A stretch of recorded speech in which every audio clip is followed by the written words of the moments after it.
እንዴት የጓደኛ ፍቅረኛ የራስህ ታረጋቻልክ? ማለቴ ትንሽ ከበድ አይልም? ጓደኛ ግን የት ነው ያለው? ለስራ ጉዳይ ከሀገር ወጥቶ ነው። ከሀገር ወጣ? አዎ አይገርምም? ይቺን የመሰለች ልጅ አስቀምጦ ከሀገር ወጣ።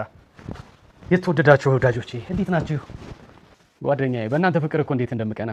የእናንተ የፍቅር ታሪክ ቢጻፍ እኮ ታይታኒክን አያስንቅም? በጣም ነው የምናመሰግነው። ችግር የለም የኔ ወንድም። ስማ እንጂ አንድ የስራ ጉዳይ ላውራህ ነበር። እኔ ልጣላችሁ?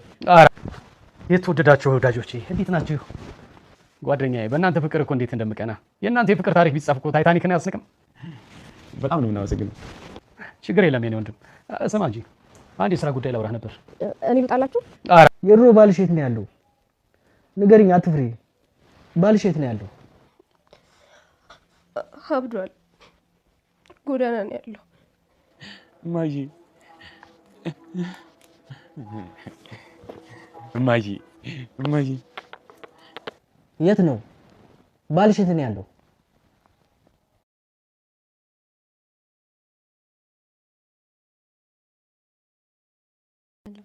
ቤቴ ቤትሽ ነው፣ አታስቢ። አመሰግናለሁ። እና ደግሞ እስከዛሬ መለወጥህን ሳላቅ ስላስቀየምኩ በጣም ይቅርታ አድርግልኝ። እኔ ነኝ ይቅርታ መጠየቅ ያለብኝ አለምዬ። ትክክለኛ ስራ አልሰራሁም፣ አስቀይሜሻለሁ። መጥፎ ነገር ነው ያደረኩሽ። አዎ መጥፎ ነገር ነው ያደረግከው። ነገር ግን ፍቅር ሰውን ይለውጣል ሲባል ሰምቼ ነበረ፣ ባንተ አየሁት። እድሜ ለፀሐይ፣ የእሷ ፍቅር ነው የቀየረኝ።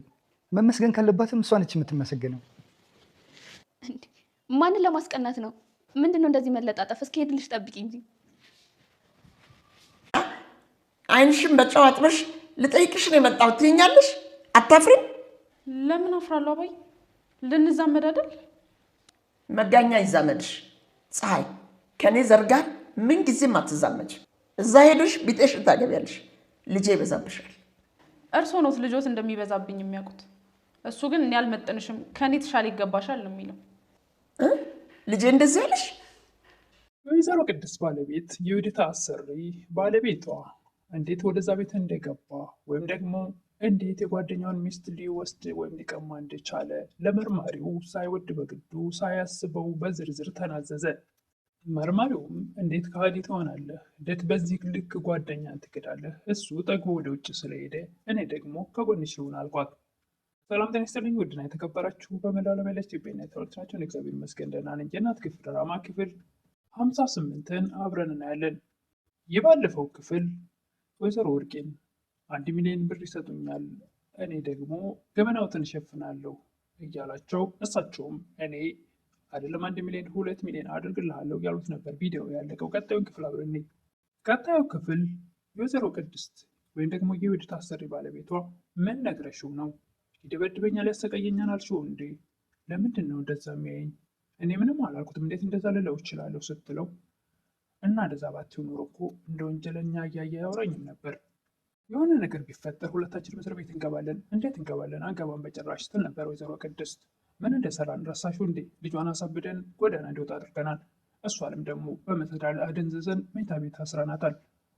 ይህን ሁሉ ግፋችን ካወቀ ምን ሊፈጠር እንደሚችል አስበሽዋል? በደንብ አስብ እያለ ባለቤቱን ወይ ደግሞ ገና የወደፊቱ ሚስት ትሆነኛለች ብሎ ለቅድስት እያማከራት ነበረ። እሷም ምንም ነገር አይፈጠርም፣ ምንም ነገር ቢፈጠር እኔ ራሴ እታሰራለሁ፣ አንተን አሳልፌ አልሰጥም በጭራሽ ስትል ነበረ ወይዘሮ ቅድስት። አሁን የወይዘሮ ቅድስት ባል ቤቱን ሽጠን ሌላ ቦታ እንኑር፣ ከዚህ መራቅ አለብን የሚል ሀሳብ አምጥቷል። አንተን ደስ ካለህ እንሽጠው፣ ችግር የለም ትላለች ወይዘሮ ቅድስት። ነገር ግን እኛ ቤቱን ለመሸጥ የግዴታ የሴትዮዋ ፊርማ ያስፈልጋል፣ ቤቱ የእሷ ስለሆነ እያለ ሀሳቧን እንድታካፍለው ይጠይቃል። እሷም እነሱን ሴትዮዋን ለማስፈረም ተዘጋጅተው ይሄዳሉ። ሴትዮዋን በጭራሽ የልጅ ትውስታ የባሌ ትውስታ ነው፣ ይሄን ላደርገው አልችልም። የምን ትውስታ ነው? ልጅሽ አብዶ ጎዳና ላይ ነው፣ ባልሽማ አፈር ውስጥ ነው፣ የምን ትውስታ ነው እያሉ አስገድደው እያስጨነቋት ይገኛሉ። እሷም በፍጹም የልጅ ትውስታ ነው፣ ባለቤቴ ቢሞትም ማስታወሻው ነው፣ ባለቤቴ ቢሞት ቤቱ የኛ ነው፣ ለእናንተ ሊሆን አይችልም፣ በፍጹም አትሸጡትም፣ አላስፈቀድንሽም፣ ፈርሜ ብቻ ነው ያለሽ እያሉ ማስጨነቃቸውን ቀጥለዋል። የቅድስት ባልተብየውም በጣም ትሸቻለሽ፣ ለምን አታጠም እያለ ዘንድ ክፍል አፍነዋት ወደ ውጭ እንኳን መውጣት የምትሳቀቅ ሴትዮ የባሰ ደግሞ እንድትቀውስ አእምሮዋን ልስት ያልተገባ ቃላቶች እየተናገሩ ያስጨንቋት ነበር። እሷን የማይገባ ቃላቶች ተናግሮ ወደ ውጭ ሲወጣ መርማሪውን ነበር ፊት ለፊት ያገኘው። ምን ፈልገህ መጣህ? መምጣት አልችልም እንዴ? አንዳንድ ጥያቄዎች መጠየቅ ትፈልጋለሁ። የለችም እሷ ትምህርት ቤት ሄዳለች እያለ ቤት ውስጥ እያለች እንደሌለች አስመስሎ በር ላይ ገትሮ፣ ቆይ እንዴት ወደዚህ ቤት መጣህ? እንዴትስ ወደዚህ ቤት ገባህ? ቤቴ አይደለም ብለሃል፣ ሴትዮዋም እናቴ አይደለችም ብለሃል እያለ መርማሪው ሲያናዝዘው እንዴት ወደዛ ቤት እንደገባ የጓደኛውን ሚስት እንዴት እንደወሰደ ያስታውስ ነበረ። አንድ ላይ ሲያገኛቸው ሁለቱም ባልና ሚስቶች እንዴት እንደምቀናባችሁ ውድ ጓደኛዬ፣ ወንድሜ ታድለ በአንተ ፍቅር እቀናለሁ እያለ የሚለውን ሁሉ እያንዳንዱ እያስታወሰ ለፖሊሱ ይነግረው ነበር ለመርማሪው። መርማሪውም ትንሽ አይከብድም? እንዴት እንደዚህ አደረግ? እሱ ወደ ውጭ ሄዷል እኮ ጠግቦ ነው ጥሎ ሄደው። አሳብዶ አልፈስፍሶ እንዳስቀመጠው ወይ ጎዳና እንደወጣም አልተናገረም። ነገር ግን እንዴት ወደዛ ቤት እንደገባ እያንዳንዱን ትውስታ ለፖሊሱ ሲያሳየው ነበር።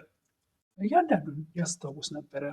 የኦዲት አሰሪ ባለቤት እያንዳንዱን ባልና ሚስቱ አንድ ላይ ቁጭ ብለው እናቱም ወደዛ ቤት መታ የእሱ እናት ከስራ ውላ ስትመጣ ሁለቱ ልጆቿ አንድ ላይ ቁጭ ብለው በደስታ ልጆች እንዴት ስታምሩ እንዴት ደስ ትላላችሁ እያለች ስራ ውላ መታ ሁለቱንም ስማቸው ወደ መኝታ ቤቷ ስትገባ እያንዳንዱን ትውስታ ያስታውስ ነበር። በመሀል እሱም መጥቶ እንዴት እንደምቀናባችሁ እያለ በተደጋጋሚ ስታምሩ ስታስቀኑ ቆንጆ ሚስትና መልካም ልብ ያላት አግኝተሃል፣ ሁልጊዜ ቀናብሃለሁ እያለ በተደጋጋሚ እንደሚናገር ያን ሁሉ እያስታወሰ ለመርማሪው ይነግረው ነበር።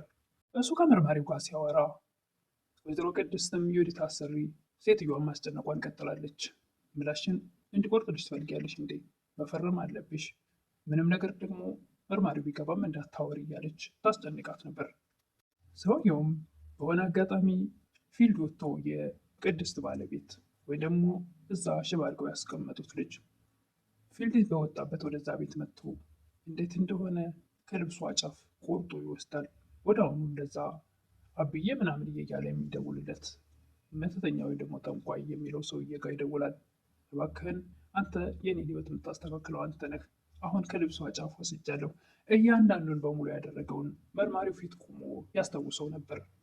እሷንም ቅድስትን ባለቤትሽ ፊልድ ሲወጣ ወር ሙሉ ሲቆይ ግን ትንሽ አይከብድሽም? ብቻሽን አትሆኝም? ቅናትስ አይሰማሽም? እኔ ባለቤቴ በጣም ታማኝ ባል ነው፣ በፍጹም አልቀናም። ደግሞም ሌላ ሴት እንደማይፈልግ አውቃለሁ።